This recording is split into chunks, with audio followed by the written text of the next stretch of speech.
Muy bien, hablaremos hoy de los mormones. Así que... ¿Les compró el libro al final? Sí. Y justamente hablaremos del libro de Joseph Smith y de los mormones. Pero no sobre los principios y la doctrina, y la interpretación de la Biblia o las jerarquías establecidas, sino acerca de la curiosa forma en que nacieron los mormones y los primeros detalles de su historia, ¿no? Signada en principio por las persecuciones iniciales, que fueron hijas de dos circunstancias. La primera es que los mormones por un tiempo habían permitido la poligamia. Y la segunda es que se agrupaban en zonas poco pobladas y pasaban a ser mayorías peligrosas por razones electorales para los gobernantes que por ahí se sostenían en distintos condados con estructuras casi feudales. El fundador o profeta de los mormones fue Joseph Smith. El asunto comenzó en Palmira, que es un pueblo cercano a Nueva York, en 1820. Smith tenía 14 años y estaba leyendo la Epístola de Santiago. Y en una parte leyó: si alguno de vosotros tiene falta de sabiduría, pídala a Dios, y sin reproche le será dada. Y el muchacho se retiró a un bosque e hizo la prueba, le pidió a Dios sabiduría y tuvo una revelación celestial. Más tarde se le dijo que en verdad las visiones eran obra del demonio y que todas las revelaciones verdaderas habían terminado con los apóstoles. Fueron muy pocos, en verdad, los que le creyeron, y el caso quedó olvidado. Pero 3 años después, Smith tuvo una segunda visión. Esta vez, el enviado o la visión entró directamente a su dormitorio y dijo que era un mensajero de Dios, que se llamaba Moroni, que más bien parece un cobrador del Club Sarmiento, que no un ángel. Pero por ahí era efectivamente el del Club Sarmiento, pero bueno. Se le metió y le dijo que tenía un encargo que hacerle de parte de la divinidad. Y en aquella y en otras visitas, el Ángel Moroni se llamaba. ¿Qué tal, Ángel? Le explicó que el encargo consistía en dar a conocer un libro muy antiguo, escrito en planchas de oro, que había sido enterrado por el propio Moroni, hacía 1400 años. El lugar donde estaba el libro era el Cerro de Cumora, cercano a Palmira. Moroni le dio a Smith instrucciones para encontrarlo y algunos elementos para traducirlo, puesto que las planchas de aquel libro estaban escritas con caracteres extraños que eran, según explicó este hombre o este ángel, parecidos a los jeroglíficos egipcios. Bien. Para poder hacer la traducción, Smith recibió del ángel de Moroni 2 piedras mágicas llamadas Urim y Tumim, que otorgaban saberes idiomáticos. Muy bien, Joseph Smith encontró el libro, así que estaba efectivamente donde le dijo Moroni, e hizo su trabajo de traducción valiéndose de los conocimientos que le proporcionaron en forma perentoria las piedras Urim y Tumim. Dice el cronista que apenas lo hizo, el ángel Moroni se llevó las planchas originales. La historia revelada por Smith se refería a una familia que hacia el año 600 antes de Cristo, emigró de Jerusalén y hablaba de una conquista de América muy anterior a la española. Según parece, Lehi, L-E-H-I, era un hombre muy fiel a Dios y había sido advertido de la destrucción que sufriría Jerusalén bajo el reinado de Nabucodonosor. Pues la familia dirigida por Lehi construyó una embarcación y partió en ella. Navegaron hacia el oeste y así llegaron a un lugar de América. De esa familia se originaron 2 pueblos, los nefitas y los lamanitas. Los nefitas eran creyentes y seguían los mandamientos de Dios. Y prosperaron. Habían llevado consigo la historia de Israel, parte del Antiguo Testamento y otras narraciones existentes en el momento de la emigración, a las que agregaron una crónica con sus propias profecías y notas históricas, progresos, guerras, desastres. No mantenían ninguna relación con su antigua patria, pero sí compartían la expectativa por la llegada del Mesías. Y la verdad es que después de su ascensión en Palestina, según consta en este libro, Jesús se presentó ante esta gente en América. Jesús enseñó a los nefitas lo mismo que predicó en Palestina. Y organizó entre ellos su iglesia y ordenó sus jefes. Es decir, fue más allá de lo que... No, en verdad no. Entre los nefitas más ortodoxos estaba Mormón, que escribió una crónica del pueblo con materiales extraídos de su propia obra y otros anales. Mormón hizo grabar este relato en planchas de oro que confió a su hijo. ¿Quién era el hijo? Moroni, el de la Sarmiento. Se lo confió en víspera de la destrucción final de los nefitas a mano de los lamanitas, que eran los que no creían. Discúlpeme. Comunico a los oyentes, estoy bebiendo agua. Bueno, y estas eran las planchas que Moroni había enterrado en el monte de Cumorah en el año 421 de nuestra era, y que 1400 años después fue descubierta por Smith. Smith supo que la primitiva iglesia formada por Jesús en Palestina y luego entre los nefitas se había corrompido. Todo eso decía él. Las ramas del cristianismo, con centro en Roma y en Constantinopla, habían experimentado una gran apostasía y por ende, ya que esa raíz era falsa, la Reforma, pese a que Smith creía que era un movimiento sincero, era solo una derivación de un error original. Creyó Smith que la iglesia original debía ser restaurada y empezó su misión. Dice, muy bien, vamos a restaurar la iglesia. Entre los granjeros vecinos y conocidos de Smith, había unos que creyeron, los que Smith le decía, unos vecinos, que le creyeron, ¿no? Y en el prefacio del libro del Mormón, aparece una declaración firmada por estos vecinos que certifican que han visto y palpado las planchas originales antes de que fueran retiradas por Moroni. El libro de Mormón, que había estado oculto por siglos, y que daba cuenta de la fe incorrupta, pues fue editado en marzo de 1830 en una pequeña imprenta de Palmira. Entre paréntesis, el dueño se negó a entregar los volúmenes hasta que no le garparan. Uno de los granjeros, Martin Harris, vendió parte de la granja para pagar los primeros 5.000 ejemplares. Y Smith, sus hermanos, sus amigos salieron a vender el libro de granja en granja. Recorrieron el estado de Nueva York, el norte de Pensilvania, y a un mes de la publicación, Smith y sus seguidores, que eran muchos, comenzaron a organizar una nueva iglesia. Y empezaron los problemas, tuvieron muchos problemas. A Smith lo llevaron en cana varias veces por celebrar reuniones callejeras que rompían el orden de Palmira y otras poblaciones vecinas. Entonces comenzó un lento éxodo, siempre hacia el oeste, que terminó, como sabemos, en Salt Lake City. Establecieron sus sedes en Ohio, en Missouri, y también en un lugar llamado Kirtland. Muchas personas visitaban Kirtland por pura curiosidad, pero algunos de esos curiosos se convertían y se quedaban a vivir allí, lo cual dividía familias, provocaba enconos contra los mormones.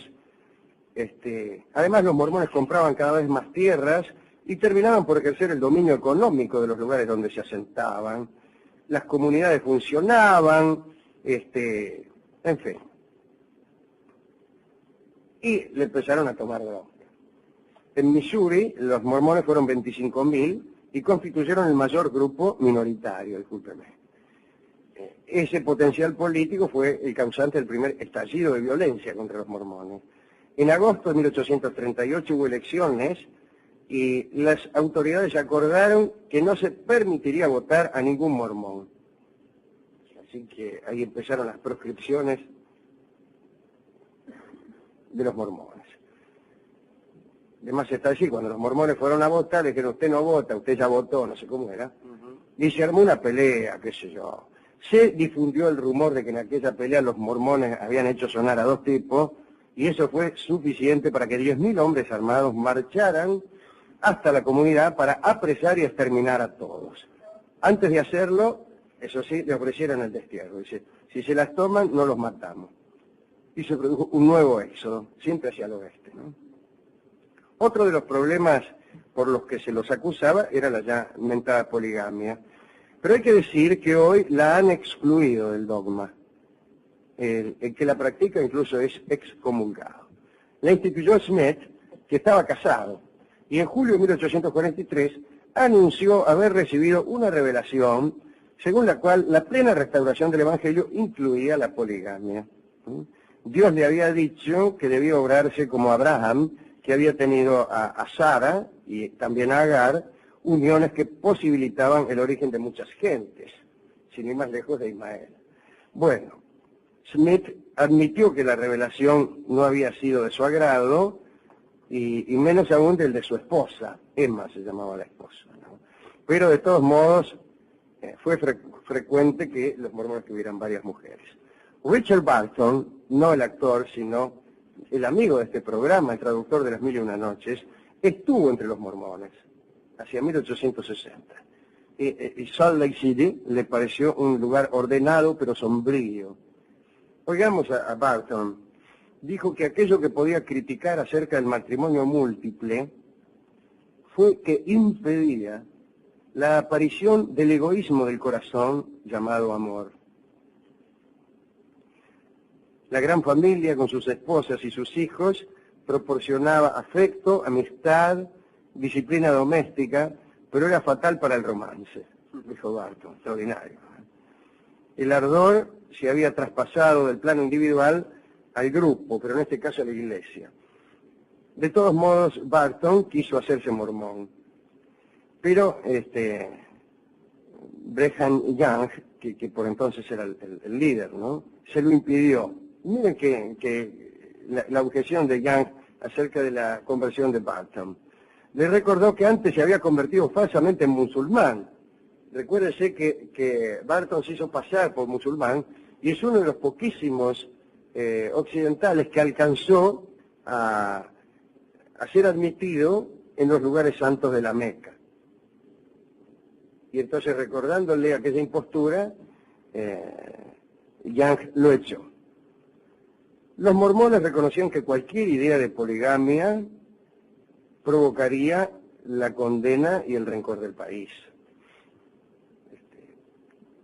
La moral de aquel entonces abundaba en los conceptos puritanos, ¿no? De modo que en realidad no divulgaron mucho esta revelación recibida por Smith, la de la poligamia, pero los rumores se propagaron. Ahí anda que tiene 2 o 3 mujeres, ¿lo vio cómo es? Sí, bien. Y fueron más perseguidos todavía. Y tanto fue así que Smith terminó asesinado. En 1844 lo acribillaron cuando una turba asaltó la cárcel en donde se lo había detenido con la excusa de protegerlo. La posta la tomó Young, quien hacia el 1847 se los llevó a todos los mormones a Salt Lake City. Y aquí termina la historia de estos primeros tiempos de los mormones. Así que, ¿qué me cuenta? Usted que no les abre la puerta. Ahora me hace sentir culpable. Claro, la mañana. Usted no es más que uno de esos que perseguían a los mormones en el siglo XIX. Bueno, ¿a quién quiere que dediquemos esto? A Joseph Smith y a Richard Barton, que no solamente estuvo, siempre estaban todos en los lugares donde había que estar Barton. Estuvo en Etiopía haciéndose atravesar las mejillas de un lanzazo, llegó hasta los lugares santos de la Meca, estuvo en el Paraguay, en la guerra del Paraguay, y escribía, según dicen, me gusta mucho contar esto. Tenía un salón para escribir sus libros, en donde había 11 escritorios. Yo no sé si eran 11 o 14, pero 11 queda mejor que 14. Y en cada uno de estos escritorios había material para trabajar con un libro. Él trabajaba cuanti menos con 11 libros, digo yo, faltando a la verdad. Y entonces me imagino a Barton entrando en el salón y decidiéndose, a ver qué me escribo, a ver, hoy voy a traducir un cacho Las Mil y Una Noches. Hoy no, hoy voy a escribir mis crónicas acerca de la guerra del Paraguay. Hoy no, y así.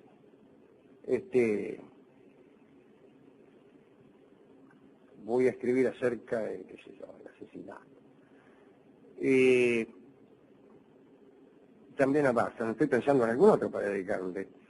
A Moroni. A Moroni, claro, el cobrador de la Sarmiento, que apareció mucho al principio del relato y después no se supo qué pasó con Moroni, que no se le apareció más a Smetana. No, cazó las tablas y se fue de nuevo. Bueno, a Moroni, ciertamente, antes que ninguno a Moroni, que fue el que desencadena todo. ¿Cómo me gustaría que algún enviado me diera con algún mensaje interesante? La parecida. Que no, abstenerse con mensajes que son los que recibo. Todo el tiempo recibo enviados con mensajes que no son interesantes. El orden de debe 3 cuotas de la Sarmiento. Ángel Moroni. Claro.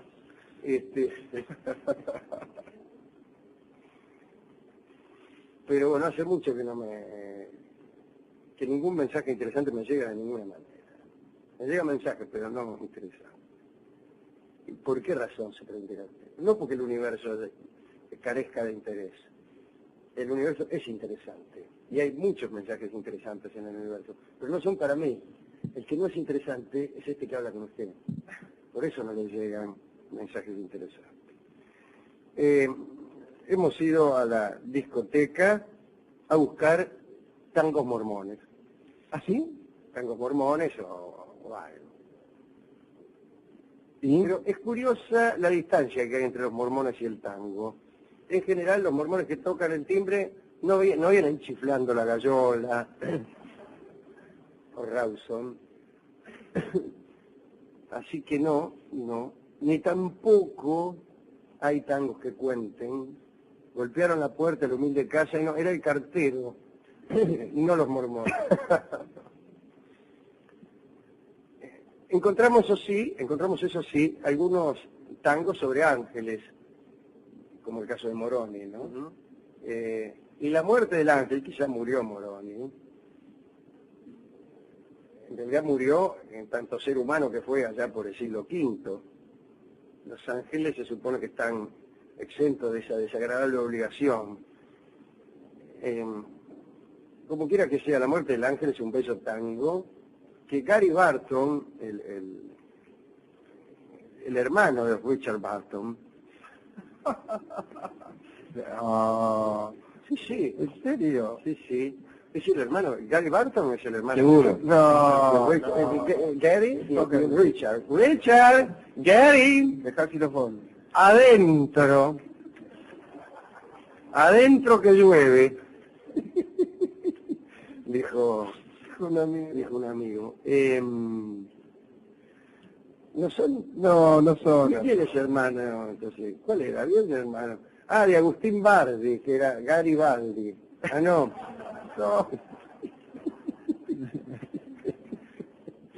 Pero no importa. Pero qué sé yo, algún hermano tendrá. Claro, yo no sé si será tanguero de verdad este Gary Barton, toca bien, pero anda con el xilofón ahí. Bueno, de todos modos se ha hecho acompañar, previendo esta discusión, por Fernando Suárez Paz, Horacio Malvicino, Héctor Console, nuestro querido amigo Pablo Ziegler y Marcelo Nissenman.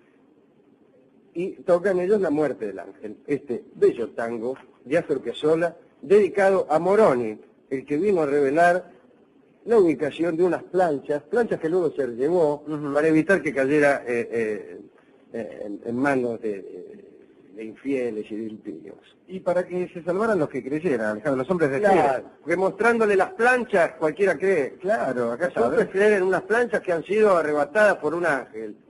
creer en las planchas que uno exhibe, cualquiera, ¿qué mérito de fe hay en creer en la licuadora? Claro. Bueno, este es un argumento lo más falaz, pero extraordinario, eficaz. muy eficaz. Claro. ¿Cuál es el efecto? ¿Qué clase de mérito hay en creer o en no creer? ¿Qué quiere decir creer? Claro que se ve, ¿no?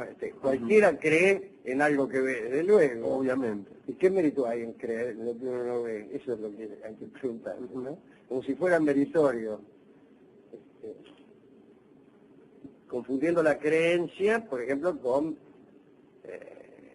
una empresa ardua como escalar el Aconcagua, ¿no? ¿Qué mérito hay en escalar una montaña de 10 metros? Ninguno. Lo meritorio es escalar el Aconcagua. Bueno, eso aplicado a la fe. Adelante nomás, ahí está preparándose, Está acomodando el xilofón. Richard Barton, el hermano le está acomodando y le está alcanzando los palitos que son indispensables para tocar ese instrumento. Adelante, Gary, saludos a Richard.